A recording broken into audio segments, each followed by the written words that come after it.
The twin suns of Jura 9 hung low in the sky, casting a warm golden light over the endless fields. Wind moved gently through tall stalks of synth-wheat, and the hum of harvesters echoed in the distance. Life here was quiet, peaceful, almost forgotten by the rest of the galaxy. Staler wiped sweat from his forehead and leaned back from the engine he was repairing. The machine had stalled again. Third time this week. He tapped the side of the panel with his wrench and sighed. "Try it now," he called. A rumble filled the air as the harvester sputtered to life. The engine coughed twice, then settled into a steady hum. The farmer driving it, an older man named Rorik, gave him a thumbs up from the seat. "Good as new," Rorik shouted. "You've got the hands of a miracle worker, Staler." Staler gave a small smile. "Just experience and duct tape." He packed his tools into the metal case and started walking back to the outpost. The dirt path cut through the fields, and small homes made of solar-paneled steel dotted the landscape. Children ran alongside solar fences laughing. A woman carried water in a bucket balanced on one hip, waving as he passed. He nodded back, quiet as always. At the edge of the village, a young girl stood waiting. Lyra, maybe 8 years old. She wore a hand-sewn jacket and a wide grin. "Captain Staler," she called, running up to him. "You fixed the harvester again." He knelt so they were eye to eye. "Told you I would." "I knew it. You're like a hero from the old vids." "Just a mechanic now," he said softly. She giggled and reached into her pocket, handing him a small flat stone. It was polished and warm from her hand. "A good luck charm," she said proudly. "For when you fix stuff." He took it gently. "Thanks, Lyra. I'll keep it close." The sun was beginning to set, the sky streaked with orange and red. Staler walked up the hill to his small home. It was quiet inside. Tools were stacked neatly along the walls, and a faded photo of Earth rested on the table. In the photo he stood in uniform, younger, eyes sharp. Beside him 3 pilots he hadn't spoken to in years. He turned it face down. As darkness settled, the colony lights blinked on, soft glows across the fields. He stepped outside, breathing in the cool night air. Then the sky flashed. A streak of silver moved across the stars, then another, then many. Staler narrowed his eyes, his body tensed. That movement, it wasn't natural. Ships, military formation, too many for a patrol. He turned, sprinted inside, and opened a locked drawer. Inside, a comm device and a worn-out Navy ID badge with his name. Staler Voss, former Earth Navy. He hadn't used it in years. He stared at the badge, then out at the sky again. Trouble had come, and this time, it wasn't going to pass. The sky above Jura 9 was no longer peaceful. Silver shapes moved across the stars, quiet at first like distant birds, but they grew larger, sharper and closer with every second. The colony's early warning systems buzzed to life. Lights blinked on control panels. "Is a traders, the sick of end out." Emergency alerts echoed across the comm towers. Staler stood at the edge of the colony, watching. He knew that shape, that formation. Earth Alliance ships. The largest vessel hovered like a shadow above the colony. It was black and wide, its body covered in cannons and blinking lights. Smaller escort ships circled it like hungry wolves. Then a booming voice filled the air. "This is Commander Vex Maris of the Earth Alliance," the voice said. "Jura 9 is an unauthorized colony. You are in violation of Earth's Expansion Order 312. You have 24 hours to evacuate. If you do not comply, orbital cleansing will begin." Silence fell across the fields. Farmers froze mid-step. Children stopped playing. The wind seemed to vanish. Staler's heart dropped. He knew that voice. Cold, precise, without mercy. Vex Maris. Staler turned and ran toward the town center. A crowd had gathered near the comm tower, faces pale and confused. The mayor, a thin woman named Reyna, was trying to speak, but her voice was shaky. "Evacuate? Where would we go?" someone shouted.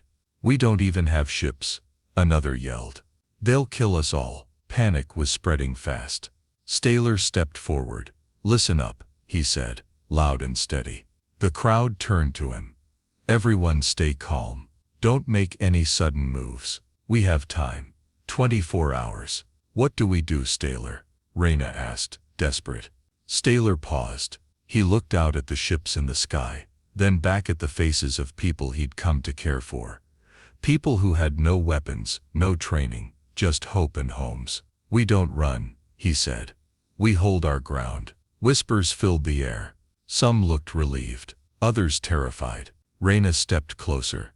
Do you know them? These ships? Yes, he said quietly. I served with them. That's Maris up there. He's not bluffing. She swallowed hard. So we fight, if we have to. He walked quickly to his workshop.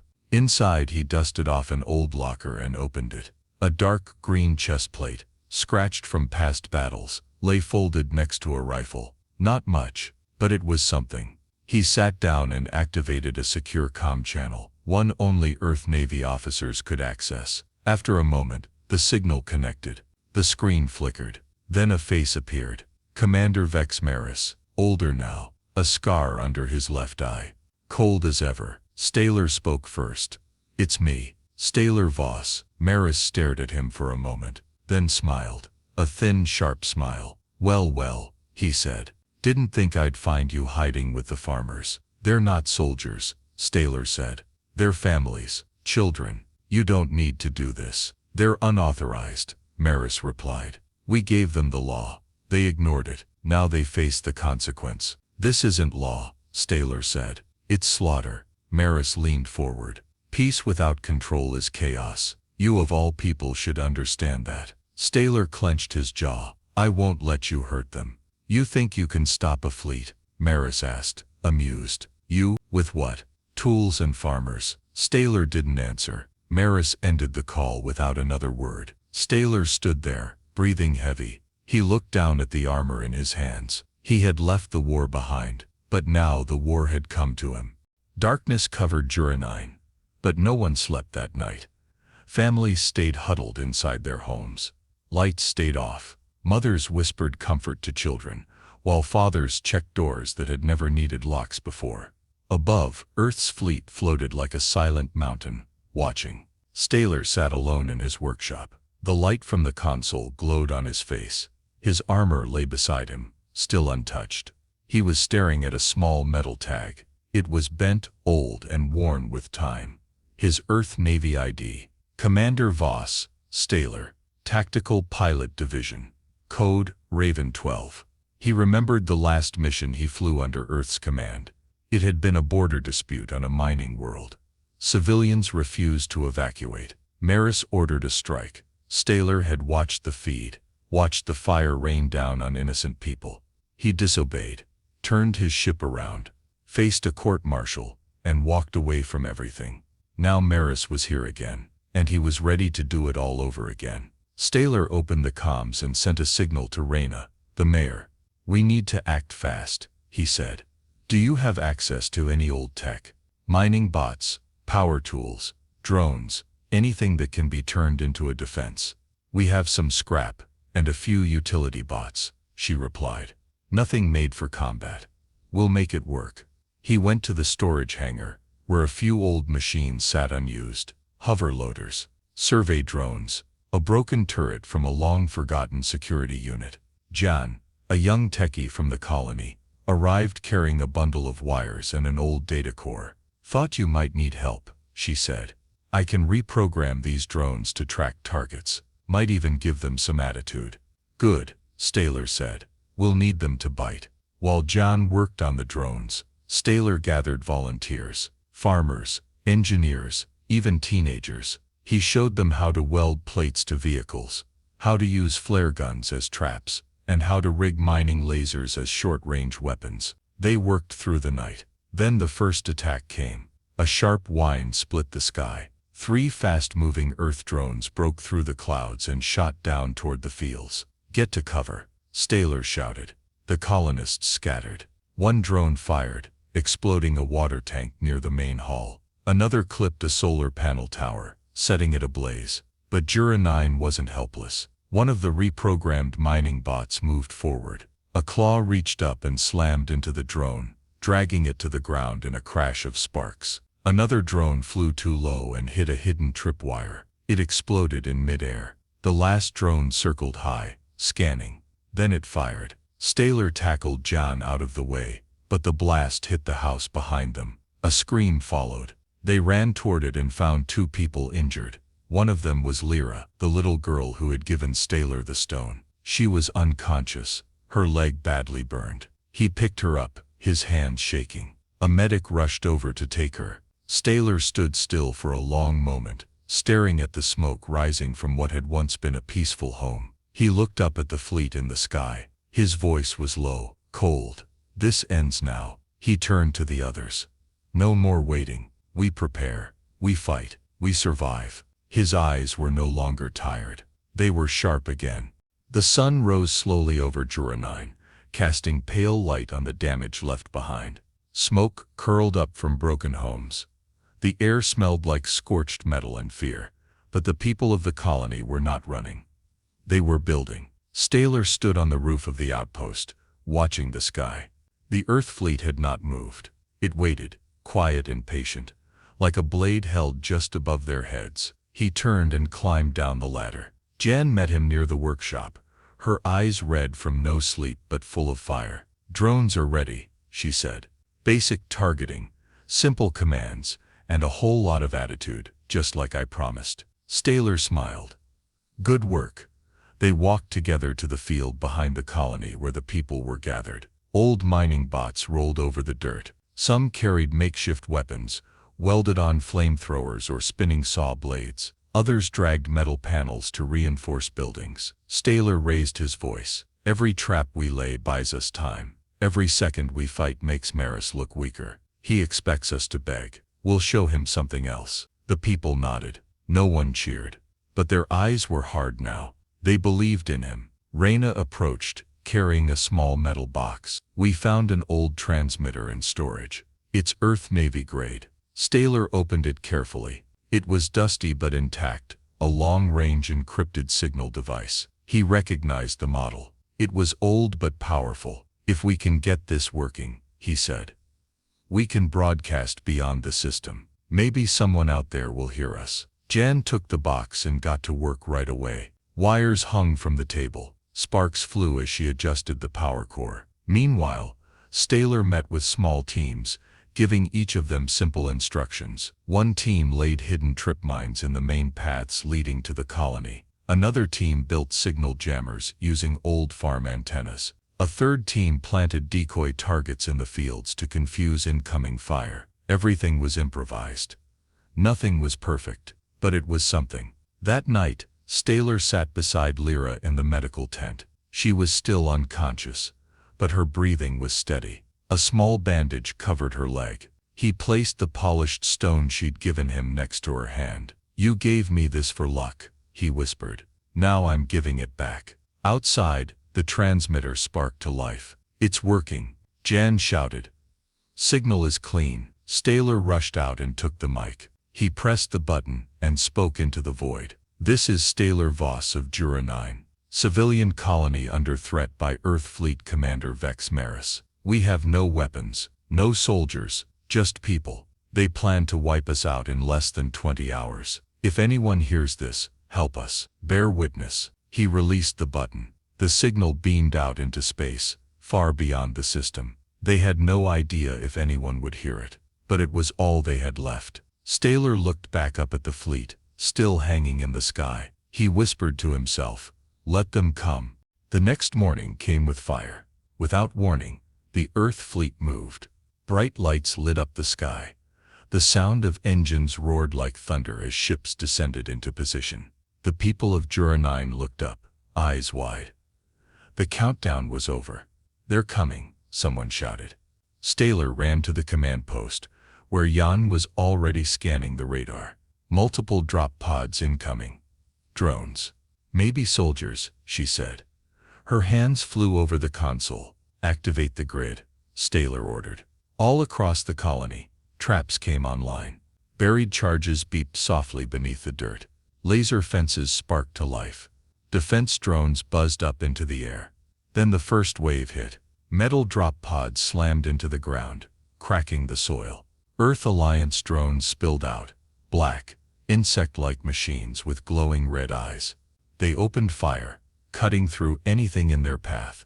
But Jura 9 was ready. A drone flew over the first hill and exploded as it hit a trip mine. Another was blinded by Jan's signal jammer, then sliced apart by a reprogrammed harvester with spinning blades. Colonists fired homemade weapons from windows. Miners threw flame charges. Even children helped move supplies between bunkers. Still, the enemy pushed in. Staler was everywhere, dragging wounded, giving orders, firing an old rifle he hadn't touched in years. He moved like a soldier again. He didn't want to.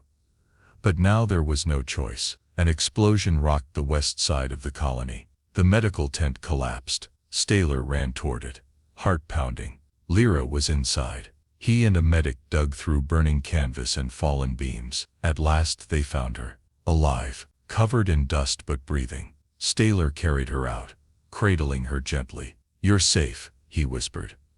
"I've got you." Behind him, a new shadow appeared. A gunship, bigger than any before. Maris had sent in the heavy unit, its cannons powered up, glowing bright. There was no time. "John," Staler called. "Keep them fighting. I'm ending this." He sprinted to the hangar and climbed into an old shuttle, half-broken, barely spaceworthy. He sealed the hatch and launched into the sky, aiming straight for the command ship above. His hands gripped the controls. His jaw was tight. He flew through enemy fire, dodging blasts, cutting through the chaos. The shuttle shook as he docked onto the Earthship. He grabbed his rifle and opened the hatch. Inside, silence, cold steel, a long corridor. He marched forward, knowing exactly where to go. He reached the control deck. Guards tried to stop him. He dropped them quickly, cleanly, no hesitation.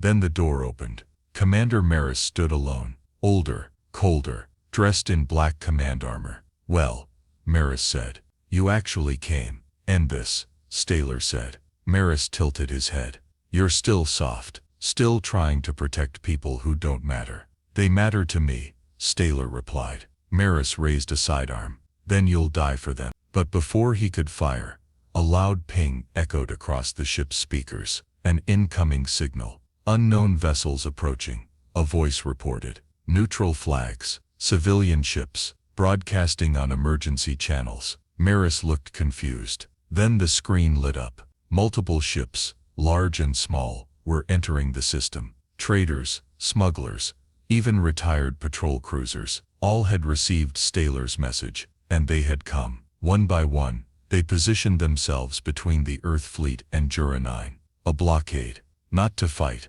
but to stand. To bear witness. "Pull back," a voice ordered over the comms. "Or answer to the galaxy." Maris stared at Staler. Rage filled his eyes. "You've ruined everything." "No," Staler said. "I stopped you." Maris didn't reply. He turned and gave the retreat order. The fleet pulled away. Jura 9 was safe. The Earth fleet vanished into the stars. For the first time in days, the sky above Jura 9 was empty. Still, safe. People slowly stepped out of bunkers and broken buildings. Smoke still curled from the ground, but the worst had passed. There were tears, hugs, and quiet prayers. No one cheered. There was too much loss for celebration. But there was relief. They had survived. Staler stood at the center of the colony, watching as teams helped the wounded and cleared debris. His armor was scorched. His face was tired. But his eyes were calm. Reyna walked up beside him. "You did it," she said. "We all did," he answered. She nodded. The transmission worked. The galaxy saw everything. "Maris is being recalled. Earth Command says there will be a full investigation." "Too late for some," Staler said quietly, looking toward the ruined edge of the colony. Reyna followed his gaze. But not for everyone. Later Staler visited the medical tent. Lyra was awake now, sitting up with a bandage around her leg. When she saw him, her face lit up. "You didn't leave," she said. "Never planned to." She held out her hand. Inside it was the small polished stone.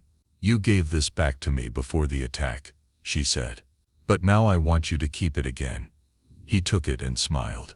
"Thank you, Captain." Jan walked in next, carrying a datapad. "They want to speak to you," she said.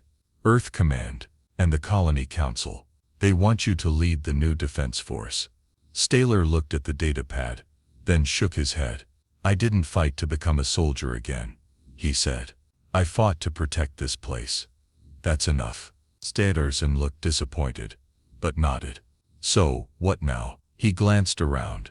The sun rising behind the hills, the people rebuilding, children helping to stack supplies. "I fix things," he said. "That's what I do." He walked out of the tent and toward his workshop. Along the way, people waved to him, nodded, smiled. Not as a hero, just as someone they trusted. He picked up his old toolkit, slung it over his shoulder, and started repairing a broken water pump near the fields. As he worked, Lyra and a few other children played nearby. One of them ran past and shouted, "Hey, Captain Staler." He didn't stop working, but he smiled. The twin suns rose higher, casting golden light on the fields, on the people, and on the quiet man who had once walked away from war, and had chosen one last time to stand.